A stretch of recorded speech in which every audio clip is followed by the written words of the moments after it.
तो चलिए अब हम थोड़ी सी एडवांटेज और डिसएडवांटेज की बात करेंगे कि कंप्यूटर नेटवर्क अगर हम बनाते हैं तो उसके क्या एडवांटेज हैं और क्या उसके डिसएडवांटेज हैं। ओके, तो यहां पर हम लोग थोड़े से एडवांटेज की बात करेंगे कि आखिर कंप्यूटर नेटवर्क बनाने से क्या क्या फायदे हैं। तो इसमें सबसे पहला फायदा हमें दिखता है फाइल शेयरिंग। नेटवर्क के अंदर आप किसी भी फाइल को इजीली एक कंप्यूटर से दूसरे कंप्यूटर में सेंड कर सकते हैं। उदाहरण के लिए अगर हम ईमेल की बात करें तो ईमेल एक कंप्यूटर नेटवर्क का ही एग्जाम्पल है, ठीक है, जो कि इंटरनेट के माध्यम से चलता है और हमारा इंटरनेट भी एक नेटवर्क का ही एग्जाम्पल है। तो अगर आपको कोई डॉक्यूमेंट या फिर कोई मैसेज, कोई इंफॉर्मेशन किसी दूसरे को सेंड करना होता है, सो आप क्या करते हैं कि सिंपली नेट के माध्यम से उस दूसरे डिवाइस का एक वर्चुअल एड्रेस जो कि ईमेल एड्रेस कहलाता है उसको लेते हैं और फिर वहां पर डेटा को अपने ट्रांसफर करते हैं उस एड्रेस पे। तो कहीं ना कहीं नेटवर्किंग के थ्रू हम लोग फाइल शेयर का काम आसानी से कर लेते हैं और इसका यूज हम किस लिए करते हैं, फाइल शेयर करने के लिए। पहला चीज तो कंप्यूटर नेटवर्क को हम लोग बनाते हैं ताकि हम इजीली डेटा को शेयर कर सके अलग अलग डिवाइसेस के बीच में, ठीक है, या फिर रिमोटली कनेक्टेड जो कंप्यूटर्स हैं उनको हम एक्सेस कर सकें। तो ये सारी चीजें होती हैं कौन सी, नेटवर्किंग के अंदर। फाइल शेयरिंग हम कर सकते हैं easily.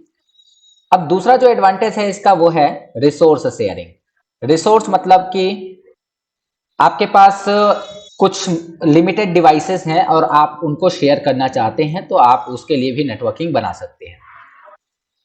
Using network connected peripheral devices like printer, मतलब नेटवर्क का यूज करके आप कुछ पेरिफेरल डिवाइसेस वे होते हैं जो कंप्यूटर में बाहर से लगाए जाते हैं। कुछ पेरिफेरल डिवाइस जैसे कि प्रिंटर, स्कैनर और इन सब चीजों को आप क्या कर सकते हैं, शेयर कर सकते हैं। अब इसका क्या एग्जांपल है, हो सकता है कि एक कंपनी में या एक किसी ऑर्गेनाइजेशन में बहुत सारे कंप्यूटर लगे हों, बहुत सारे लोग काम करने वाले हों। तो मैं यहां एग्जांपल लेके चलता हूं कि 5 कंप्यूटर लगे हुए हैं, ठीक है। तो 5 कंप्यूटर लगे हुए हैं और पांचों कंप्यूटर पे अपना अपना अलग अलग काम हो रहा है, लेकिन उनके पास एक ही प्रिंटर है। तो अगर हम इस प्रिंटर को इस कंप्यूटर से जोड़ेंगे तो यही कंप्यूटर केवल प्रिंटर का यूज कर सकता है, दूसरा कोई नहीं।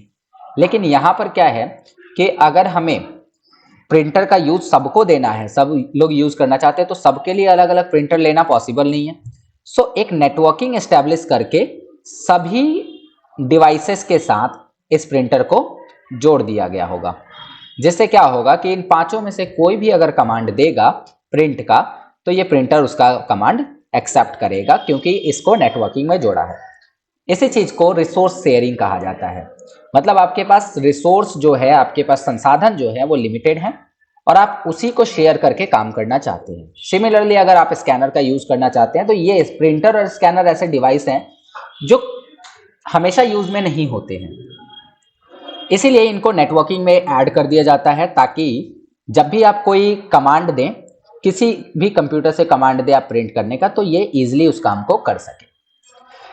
तो यहां पर समझ में आ गई होगी बात कि रिसोर्स शेयरिंग का मतलब क्या होता है। रिसोर्स शेयरिंग यानी आपके पास जो भी रिसोर्सेज हैं उसको आप अपने अलग अलग कंप्यूटर के साथ शेयर कर सकते हैं।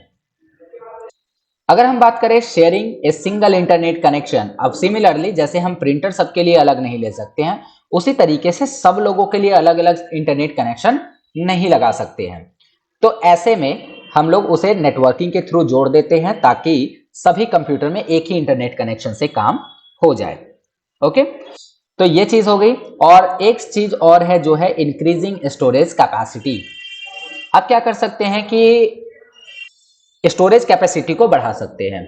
स्टोरेज कैपेसिटी मतलब आपके कंप्यूटर में लिमिटेड स्पेस है और अगर आप फाइल्स को अलग अलग कंप्यूटर में सेव करते हैं तो कहीं ना कहीं वो एक ही फाइल हो सकता है कि एक ही फाइल की जरूरत इस कंप्यूटर को भी है और इस कंप्यूटर को भी उसी फाइल की जरूरत है।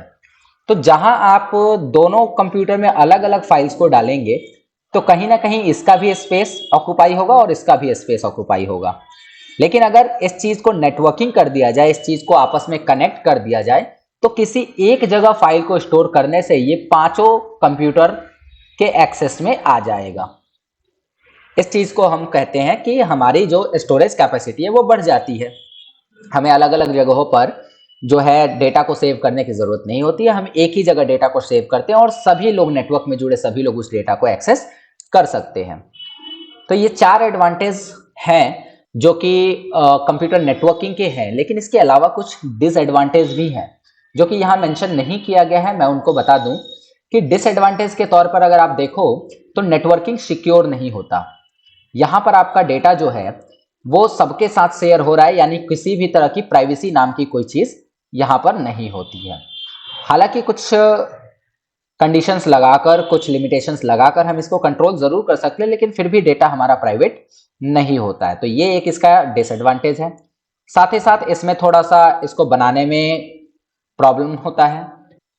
और तीसरी चीज अगर मैं देखूं तो ये पोर्टेबल नहीं होता। पोर्टेबल यानी कि एक जगह से दूसरी जगह आप इसको लेकर नहीं जा सकते। जैसे हमारा लैपटॉप है तो हम उसे कहीं भी लेके जा सकते हैं और अपने घर से भी काम कर सकते हैं, यहाँ से भी काम कर सकते हैं।